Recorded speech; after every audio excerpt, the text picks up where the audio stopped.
Solve this root of 887 into 889 plus 1.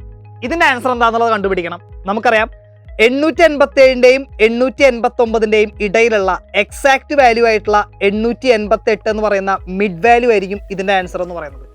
ഇതെങ്ങനെയാണെന്നുള്ളത് നമുക്കൊരു example വെച്ച് explain ചെയ്യാം. ഫോർ എക്സാമ്പിൾ നമ്മൾ മൾട്ടിപ്ലൈ ചെയ്യുന്നത് 3ഉം 5ഉം ആണെന്ന് വിചാരിക്കുക, plus 1. Same process with different numbers. ഇവിടെ എന്താണ് വരുന്നത്? ഇതിൻ്റെ റിസൾട്ട് എന്ന് പറയുന്നത് 3 ഇൻറ്റു 5 15 പ്ലസ് 1 16 ആയിരിക്കും. ഈ 16 എന്ന് പറയുന്നത് എന്താണ്? 4ൻ്റെ സ്ക്വയർ ആണ്. ഓക്കെ അല്ലേ?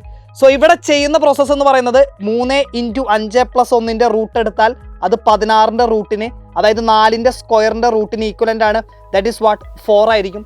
ഈ 4 എന്ന് പറയുന്ന വാല്യൂ എന്ന് പറയുന്നത് 3ൻ്റെയും അതുപോലെ തന്നെ 5ൻ്റെയും ഇടയിലുള്ള എക്സാക്ട് മിഡ് വാല്യൂ ആയിരിക്കും ഇതിൻ്റെ answer. 4 is the right answer. So same പ്രോസസ്സാണ് നമ്മൾ ഇവിടെ ഫോളോ ചെയ്യുന്നത്. 887ൻ്റെയും 889ൻ്റെയും ഇടയിലുള്ള എക്സാക്ട് മിഡിൽ വാല്യൂ ആയിട്ടുള്ള 888 ആയിരിക്കും ഇതിൻ്റെ right answer. Option B is the right answer and not this one.